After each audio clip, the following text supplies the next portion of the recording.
Okay, so at the time of recording this, we know Seth Littrell has been fired.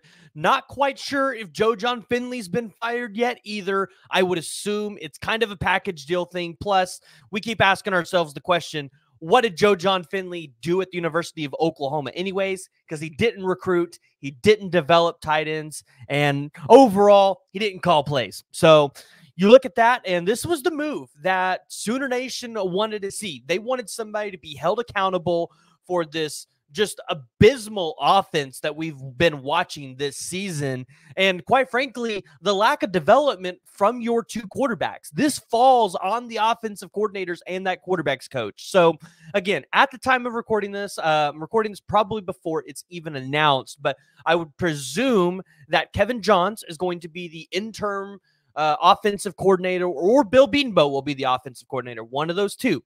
The important thing to remember here is Bill Bedenbaugh was the offensive coordinator under Lincoln Riley with Kel Gundy from 2017 to 2021. So Bill Bedenbaugh has called the offense for Oklahoma when the offense was actually explosive, and he's called it in several spring games. I know a lot of people are always impressed with the offenses at that time. So Bill Bedenbaugh as a offensive coordinator or co-OC might actually work in the meantime. Obviously, the big question is, or there's a couple big questions. One, who is Oklahoma going to target this 2025 offseason for an offensive coordinator coaching search? And then also, you know, are we going to lose any players off this? Are we going to lose any commits? And we'll briefly dive into that here in a minute. We'll talk more about it later throughout the week once we get more details and things like that. But we've been talking about it in the Discord, and shout out to Popo and on our Discord chat talking about, you know, he's kind of put together a list of people that you would look for if you're Oklahoma in order to go out there and hire people. And definitely the first couple people on the list are the people that you're probably going to want to target first. And that's going to be Mike Shanahan and Tino Sunseri, the two offensive coordinators out at Indiana. For those of you who are not familiar with it, Indiana is undefeated, explosive offense. They have 512 yards per game right now. And you would imagine these guys are also recruiting Juju Lewis. So potentially if Oklahoma does find out that one of these two quarterbacks or even both are going into the portal, you could recruit a guy like Julian Lewis to the University of Oklahoma. I believe he's still committed to USC, so that would be awesome for Oklahoma to steal a quarterback from there. So that's always on the table and a possibility. But like I said, they're the number 5 ranked offense, averaging 7.65 yards per play at 512.7 yards per game. You would take that. You would even just take like 350 at this point if you're Oklahoma. But then you would also go down, and then you would look at Willie Korn / Newland Isaac. They are out there at Liberty, and they have the number 27th overall offense this year.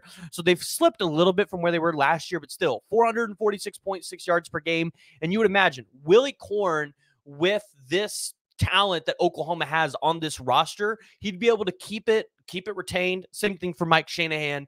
And then, you know, it's better than what they currently have at their school. So you would assume he would be able to do more with more that he has on the field. And then secondly, you would look at Zach Kittley. For those who don't know who Zach Kittley is, because I actually didn't know who he was at first.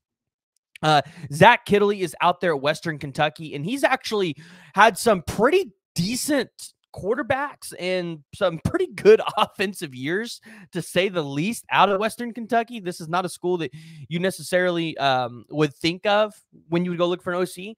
You got Phil Longo out there at Wisconsin. I don't think you get him. I think he stays the long haul. And again, I don't know if I'd pay a guy like Phil Longo to end up coming here.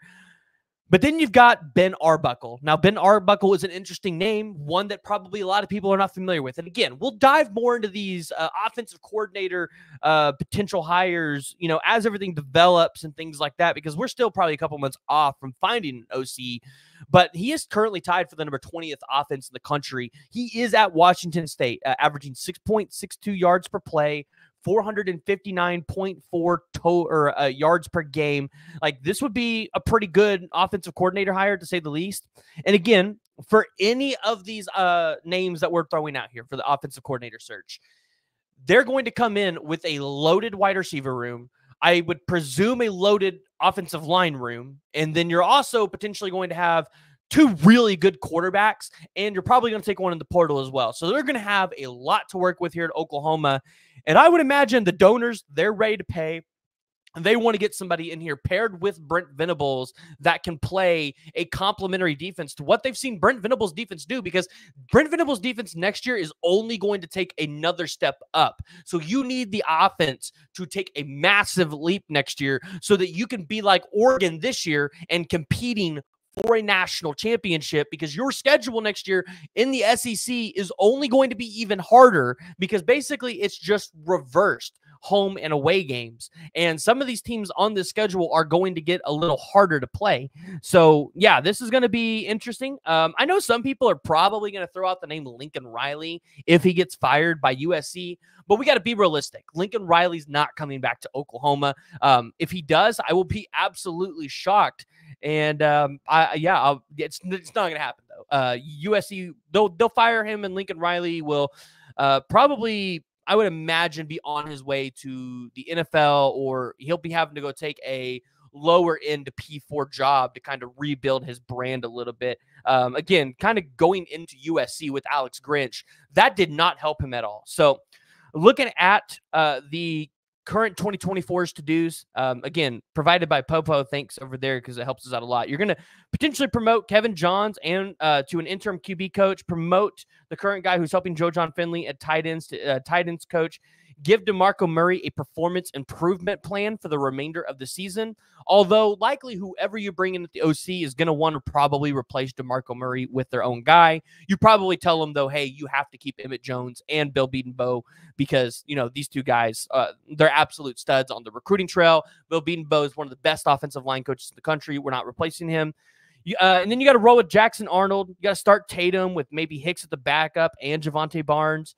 There's just so many things you can do. And then you got to fix your offensive line, and you got to play the guys that you think are going to play next year. So I said this in my previous video, but I said you got to put Jake Taylor at right tackle, Fabici at right guard. You've got to put Troy Everett at center. You've got to put Hito Zaida at left guard, and you've got to put Sexton at left tackle, because that will probably be your starting offensive line going into next year. And you want as much continuity as possible going into the season. But if you can just get some offensive excitement, something going on within the offense, you're going to end up saving people from wanting to enter the portal. Nick Anderson, Deion Burks, guys like that, I don't think they have enough right now to go as high as they possibly can in the NFL draft. So you'd imagine these top 5 wide receivers that are out for Oklahoma will be back next season. And if so, paired up with an elite offensive coordinator, Oklahoma football is going to be back, and they're going to be back better than ever.